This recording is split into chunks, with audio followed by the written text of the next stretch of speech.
그럼 선택을 예정해 놓으셨다라는 이 부분을 바울이 이야기하면 자연스럽게 따라오는 동전의 양면 같은 것이 있습니다. 그것이 바로 유기입니다. 이 유기라는 것은 우리가 길에 버려진 개들을 유기견이라고 하죠. 바로 이 유기는 그때 쓰는 유기입니다. 버려지다라는 것을 뜻합니다. 하나님께서는 버리시는 자들도 있느냐라는 거예요. 자, 선택과 유기. 아무 이유 없이 하나님께서는 구원하실 자를 선택하시고 그리고 또 유기하실 자를 예정해 놓으셨느냐. 유기 예정이요. 그래서 이 두 가지를 이중으로 예정해 놓으셨다라고 해서 이중 예정이라는 교리가 여기서 나오게 되는 겁니다. 이 선택을 이야기할 때에는요.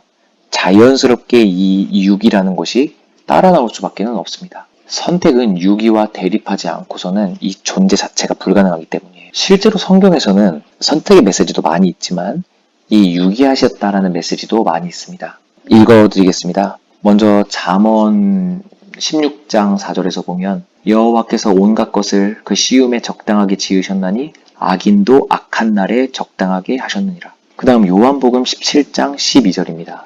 예수께서 기도하시되 내가 저희와 함께 있을 때에 내게 주신 아버지의 이름으로 저희를 보존하와 지키었나이다. 그 중에 하나도 멸망치 않고 오직 멸망의 자식뿐이오니 이는 성경을 응하게 함이니이다. 멸망의 자식이 존재한다는 얘기죠. 베드로전서 2장 7, 8절입니다. 8절만 읽어드리겠습니다. 저희가 말씀을 순종치 아니함으로 넘어지나니 이는 저희를 이렇게 정하신 것이라. 완전히 노골적이죠. 이거는 해석의 여지가 없습니다. 유다서 1장 4절을 보면요. 이는 가만히 들어온 사람 몇이 있음이라 저희는 옛적부터 이 판결을 받기로 미리 기록된 자니. 이 유기를 가리키는 본문은 그 밖에도 엄청나게 많아요. 대표적인 게 우리가 지금 공부하고 있는 이 로마서 9장입니다. 빼도 박도 못합니다. 이 로마서 9장에서의 말하는 유기를 보고서는 유기는 없다. 이 유기가 예정되어 있다라는 것은 없는 거다라고 말할 수가 없다라는 거예요.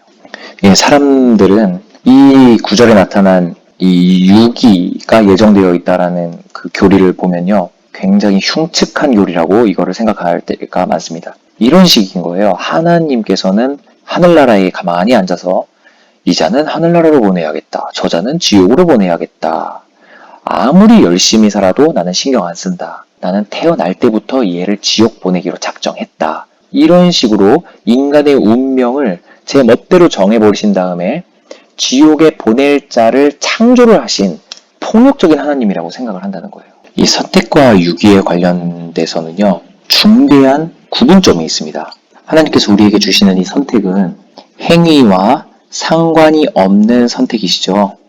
자, 그러면은 이 이중 예정의 반대편인 바로 유기도 우리의 행위와 상관없이 유기가 되는 걸까요? 정말 데칼코마니처럼 똑같이 이렇게 행위와 상관없는 하나님의 구원, 행위와 상관없는 하나님의 유기 이렇게 말할 수 있는 걸까요? 여기서 선택과 유기에 아주 중요한 구별이 있습니다. 타락 후에 선택을 해주셨느냐 아니면 타락하기 전에 선택을 해주셨느냐라는 거예요.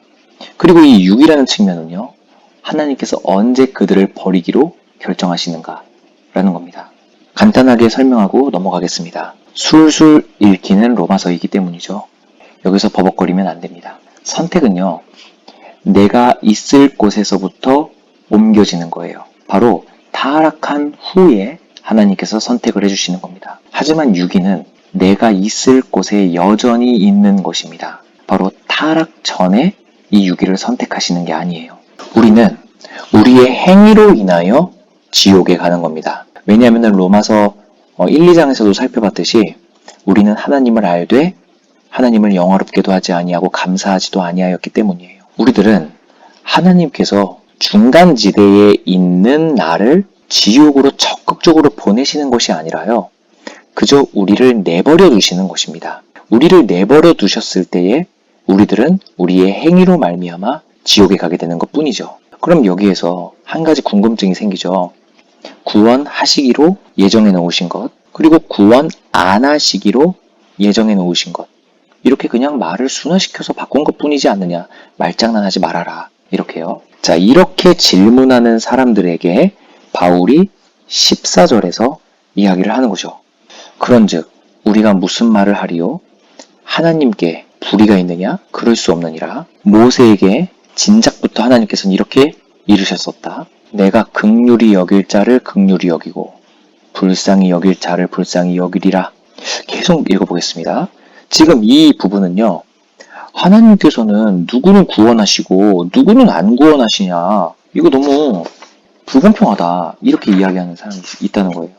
근데 이러한 선택과 유기 문제에서요. 이 하나님에게 적법성을 따지는 인간은 죄악된 본성의 아주 자연스러운 반응이에요. 왜냐하면 인간은 애초부터 하나님과 다투려 하기 때문이죠. 그것에 대한 대답으로 14절부터 연결되는 것이죠. 16절 읽어보겠습니다. 그런즉 원하는 자로 말미암음도 아니요 나 구원을 원합니다 라고 말한다고 해서 구원을 받는 것이 아니라는 거예요. 다른 박질하는 자로 말미암음도 아니요 구원을 위해서 열심히 살고 노력하는 자를 의미하는 거죠. 그것도 아니라는 거예요. 그럼 구원은 어디로부터 시작되나?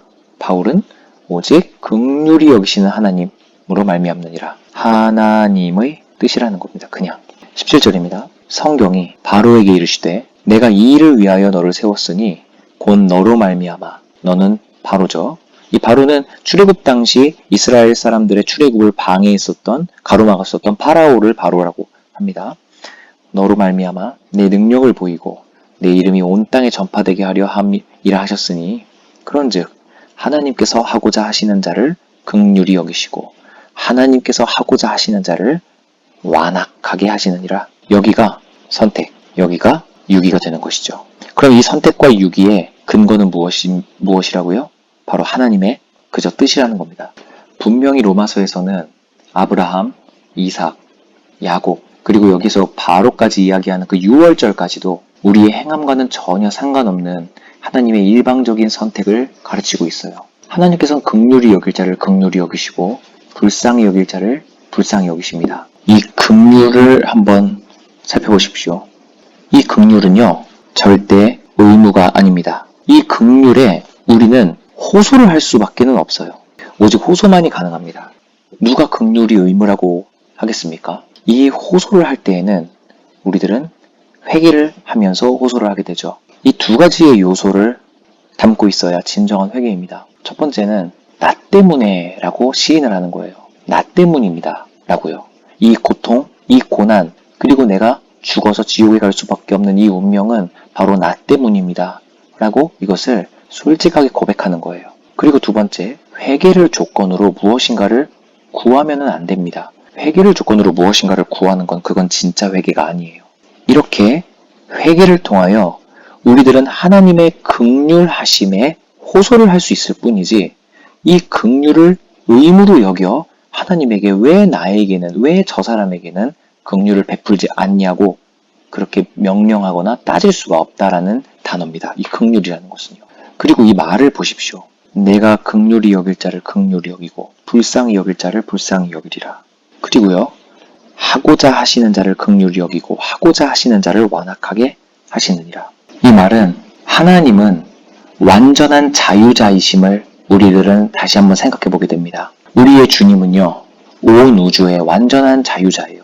그 어떠한 의무도 없으신 분이십니다. 그 의무에 나를 구원해 주실 의무도 없으신 분이에요. 그 누구에게도 구속받지 않으시는 분이십니다. 이 말이 하나님의 속성을 완전하게 드러내주는 표현입니다. 왜 나는 긍휼히 여겨주시지 않으셨나요? 그리고 왜 나는 긍휼히 여겨주셨나요? 이 질문에 그것은 온 세상의 절대 자유자이신 하나님께서 그 자유로 날 위해 죽으셨습니다. 이것 말고는 답이 없는 겁니다. 그 어떠한 의무도 없으신 분이시죠. 그렇다면 나는 선택된 자인가, 유기된 자인가 알 수 있는 방법은 없을까요? 내가 아무리 열심히 살아도 유기된 자이면 어떡하지? 라는 생각 해본 적 없으신가요? 그리고 또 그 반대로 나는 아무리 방탕하게 살아도 하나님께서 선택하신 자였다면 나는 천국 가겠네 라고 방종한 마음가짐을 가져본 적은 또 없으십니까? 내가 선택된 자인가 유기된 자인가를 알 수 있는 방법이 있습니다. 나의 의지와 그리고 나의 삶을 보면 됩니다. 느낌이나 감정이 아니라요. 의지 그리고 삶을 살펴보십시오. 혹시 나의 삶이 선택된 사람이 아닌 것 같습니까? 자, 그렇다면 어떻게 해야 될까요? 바꾸십시오. 그 의지로 삶을 바꾸세요. 당장이요. 이 거룩하길 원하는 의지가 있으십니까? 바뀌고 싶다라는 의지가 있으세요? 그것이 바로 선택된 자라는 것을 드러냅니다. 어떤 고등학교 3학년 학생이 내가 서울대에 갈 운명인지, 그리고 아무리 열심히 공부해도 서울대에 못 갈 건지 궁금해한다고 칩시다. 만약에 그 학생에게 서울대에 갈 운명이야 라고 한다면 이 학생은 공부를 그만두게 될까요? 더 열심히 해서 확신을 갖고 서울대를 위하여 더 열심히 공부를 하겠죠. 생각해 보십시오. 운명이 정해져 있다 한들 공부를 열심히 해서 실력이 높여져야 서울대에 간다는 사실은 변함이 없습니다. 믿음과 성화를 거쳐서 구원에 이른다는 사실에는 변함이 없다는 거예요.